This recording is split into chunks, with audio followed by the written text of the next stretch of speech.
we are back with another artist spotlight here at Crossover Records. And guys, I get so mesmerized by a vocalist who has incredible power, incredible range, incredible melody and tone. And on top of that, a real raw life story about overcoming obstacles, man. It melts my heart. That makes me feel. And when you mix all these ingredients together, I fangirl big time. And so, look, I'm old. Life is too short. I don't have time to be working with artists that I don't have passion for and I'm not a fan of. So, Zahna, I'm a huge fan of you, and I'm so stoked to be working with you at Crossover Records. So, I'm cheesing real big. I'm thankful. I'm super humbled to be here. I've been following your career and for a long time. I was telling Patrick that I remember seeing the corn t-shirts in Hot Topic when I was like, just didn't know who you guys were. And I was like, why is it so creepy? Really? Yeah, I was really. But were you into rock then? Were you like, Not okay, yet. I like the Evanescence shirt, but I don't like the corn shirt? I think my break-in band was May. They were on Tooth and Nail back in like 2007. And they were like my break-in band to adjust. Then I started getting like, I think I went into Devil Wears Prada by the end of that journey. Oh, I love them. I loved them so much. Yeah. So yeah, and now I'm just growing as an artist, and I'm incredibly amazed that we're here talking today. So you're a relatively new artist too. So why don't we just start from the beginning? Like, how did you come into this world? Yeah. Come on, bring it. Yeah. I want the story. How did I come to this world? I was born in Mexico, and I am Mexican. My name is Zahna, and that's kind of where Zahna comes from. It's the last half of my name in Spanish.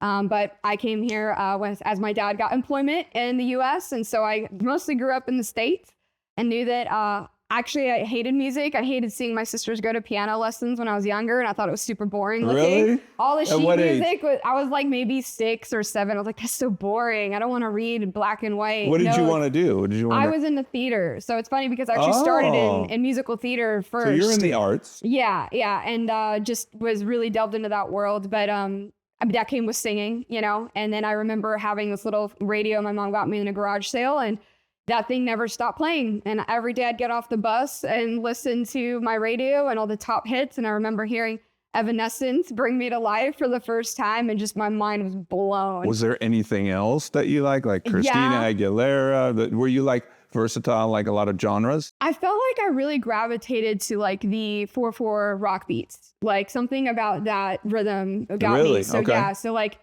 I think I heard Linkin Park in the end. At that point, I was like, oh my gosh, that's so cool. I feel it so deeply. Yeah. That led into like Nickelback and Switchfoot. See, we were just talking about Nickelback with Patrick. They get so much crap, but gosh, listen to those songs they wrote. They can't be beat. That's why they get so much hate. Right?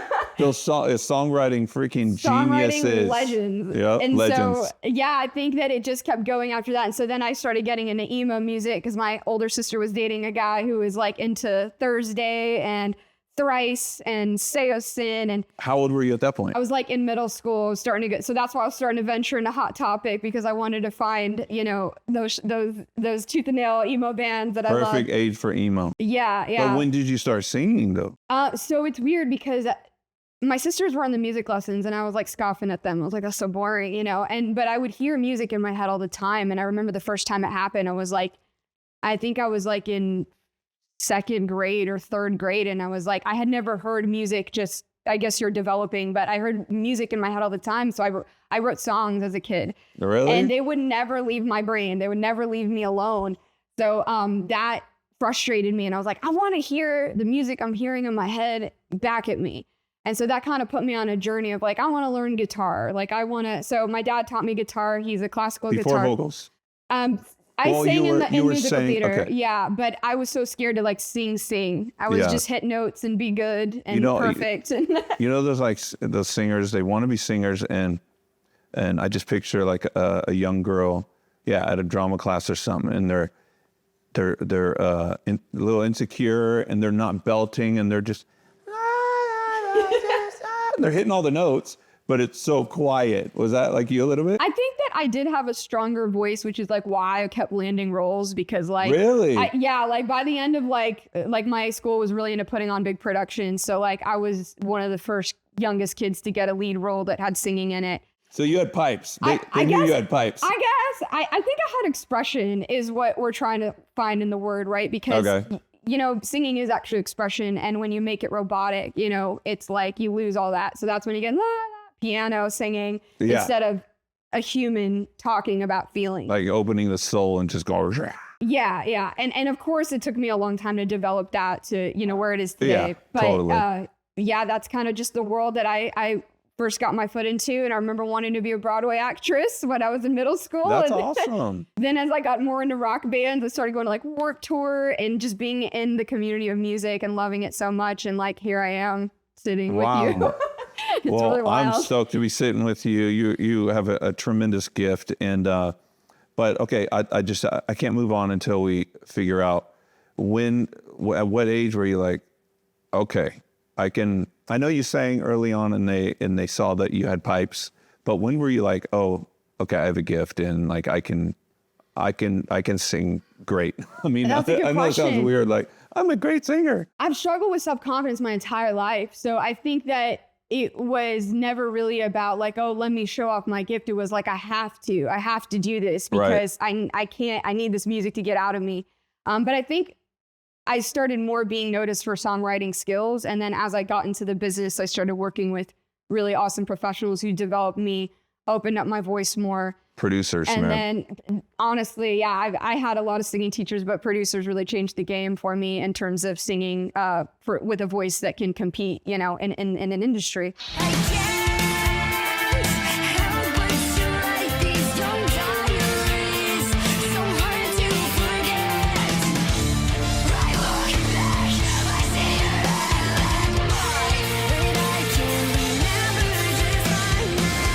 Yeah. So I'm really grateful for that. It was very difficult, but that combined with classical teaching, private instructors, and now I am a vocal instructor has really given me an edge. A friend of mine is a student of yours, by the way. Yeah. Is it Nate? Nate. It is Nate. Yeah. Nate, shout out He's to awesome. Nate. I saw a bunch of people on this last festival. They were like, I got lessons for you. I'm like, I'm watching you, dude. I'm watching your show. Yes, he's amazing, bro. He's like a new buddy of mine. But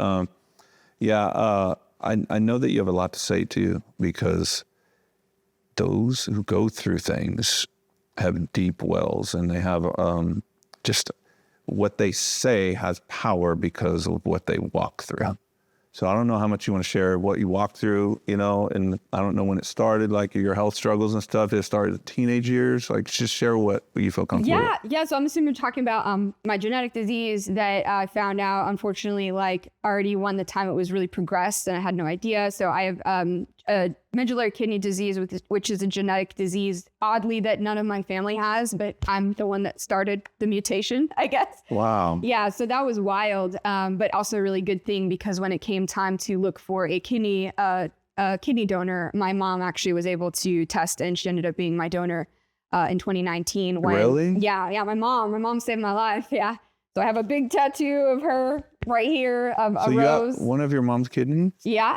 Technically I have 3. So my old ones that are dead and atrophied and cysts, and then my mom's new one. Oh my right God. Here. Yeah, so I got 3, man. Jeez. Do you feel like going through stuff like that? I know, again, like whatever you feel comfortable sharing, but do you feel like that adds fuel to the fire of what you're called to do, to sing and write lyrics and all of that? Like, yeah, yes, and I think there's a darker side to it, because when I first got diagnosed, I was super hyped. I was like, I'm gonna make it. I had so much motivation. I had just debuted as a solo artist and got picked up like by a label very quickly. What's hidden underneath? What can you see? More eyes don't sleep. What's buried underneath? When you look inside of me, but can you see the spaces in between to see what's left of me from what's hidden underneath? So that was a lot of my fuel. And then I was a newlywed too, so I had a lot to live for. And then when the time actually came, because it took my kidneys a couple years to fail, when they did fail, I think that was probably one of the most stretching, worst turmoil times of my life. I can where imagine. It really set in. And so that was a whole new level of darkness that I had never really experienced. That was 2019? That was, yeah. So I got diagnosed in 2016 and then I got my transplant in 2019. So it was just really up and down health wise. But I think that I had a lot of motivation in 2019 too, because I was ready to write a new record. And then unfortunately the pandemic hit right after that and I lost a lot. So it was 3 years of just grueling, try not to die, try to pay your medical bills, try to pay for a new record as an independent artist because everything kind of went to hell. So that was, 3 to 4 years of that was kind of like, I didn't know I could grow so quickly and stretch so intensely, which is kind of what this new album is going to be about, is the dark times. Come on. Because like you, so Red for War came out in 2018? Correct, yeah. And then... Stronger Than Death. Yeah, Stronger Than Death came out 23. So I actually tracked and wrote all those songs in 2020, like right around my transplant. Okay. But it didn't see the light of day till 2023 because of all those setbacks. Yeah. And so like, there's so much more to write since that album came out that I didn't get a chance to. So basically this new album is everything that happened in those 3 years and some current stuff I'm dealing with as well. So yeah, I've been trying to do a timeline in my head. So since you've been diagnosed and going through all this stuff, you've had this music as a gift to hopefully strengthen you to get some of the stuff out. Since you were diagnosed in 2016, album came out in 2018. And then Stronger Than Death came out, and then now your new stuff. So, I mean, I just want to say right now, though, like if anybody out there watching, listening has not heard Zahna's stuff, you got to go and check it out. Both of those albums are incredible. So go check out the back catalog.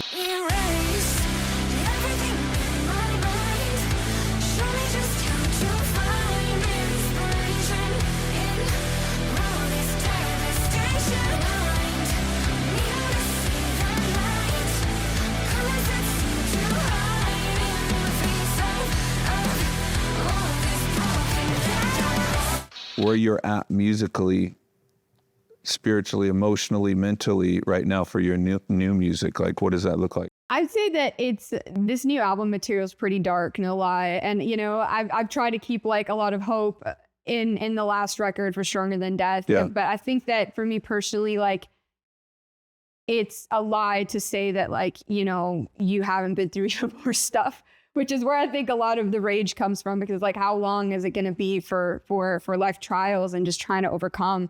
But the state of the world right now is really, really on my mind.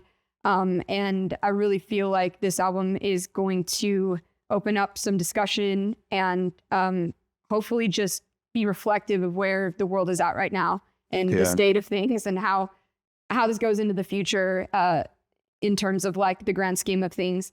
So we're talking about, in the new album, we're talking about the duality of right and wrong. We're talking about toxic patterns, addictions, things that all start within you. So the duality of what is ego and what is your true self, what's a higher purpose, asking really important existential questions. So I'm not playing around. I'm excited to talk about those things, and I think the music will reflect that.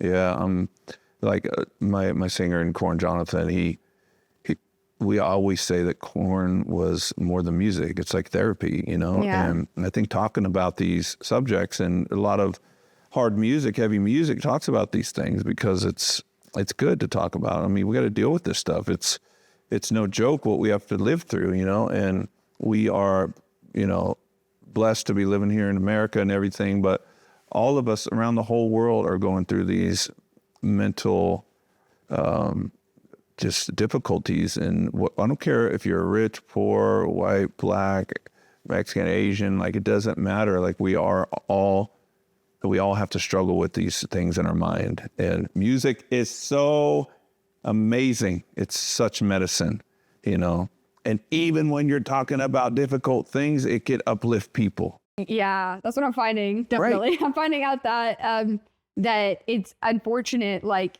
we lost past dad a few months ago, and that was right around the time crossover. We were all talking with you guys, and we were just stoked out of our minds, man.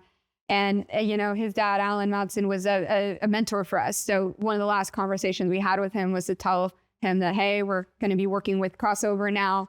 And it's just literally like a few days later, he passed away. And it was like, dang, why is life so cruel? Why does it have to be so hard? So that was really a lot of fuel as well in the studio, that it's like, we're ready to just rip up the tracks and leave it all out there. Yeah. Well, I heard some lyrics that were such profound poetry, you know, with you guys walking through that. And so good does come from that stuff, the struggle and the why and how can this happen, you know. It's like good can come from it, and that good I see is that poetry, and I believe we're all one, you know, and I believe that somehow his dad can see what's going on. I don't know how I can explain it, but I feel like there's a union that is so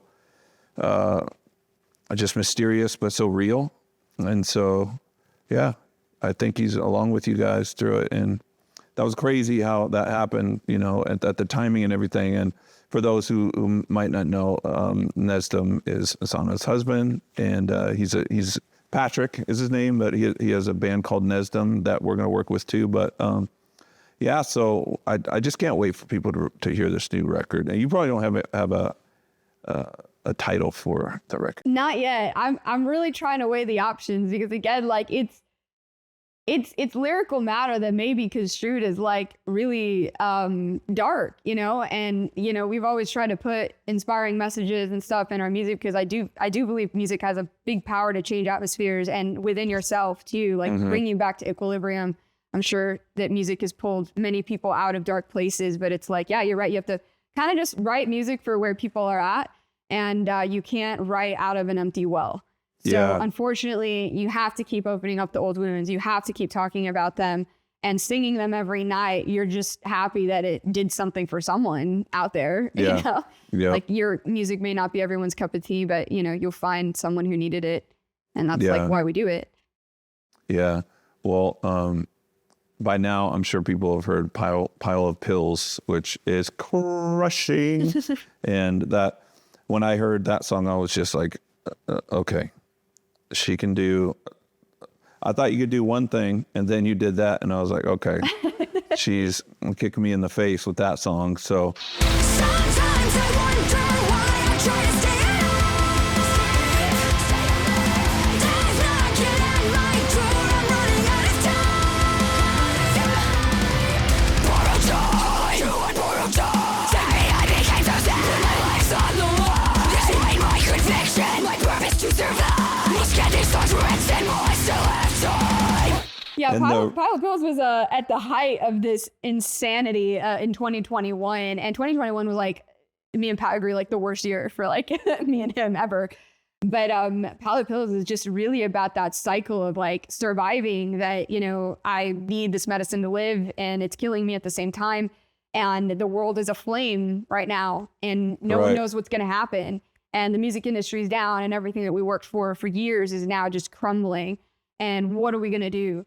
So that I think I just put all my insanity and rage into pills, because I was like, I have nothing else to do here at this point anymore. So really, really excited that it's going to be out there. And I feel like a lot of people will relate to the insanity, like the cycle. You just feel like you're in a cycle. And that's what I was talking about with the power and the range and the melody and the tone and everything. Where that range on the chorus though. Remember I asked you, I was like, is that falsetto or is that like you belting it out? That's and double shot singing. So high. And I feel it. I feel it in my soul. And I can't wait for everybody else to hear this new music, and they're going to feel it in their souls too. And man, you guys, again, check out Zahna's past catalog and look forward to all this future music coming out. And she's barely getting started. She's barely getting started. And so you're going to hear a lot more about her over the coming years. So thank you for watching. Thank you for being on Crossover. And my honor. Yeah, thank you for believing in me. Our honor too. We believe in you, and we can't wait to see what happens with your career. Thank you so much. Yeah.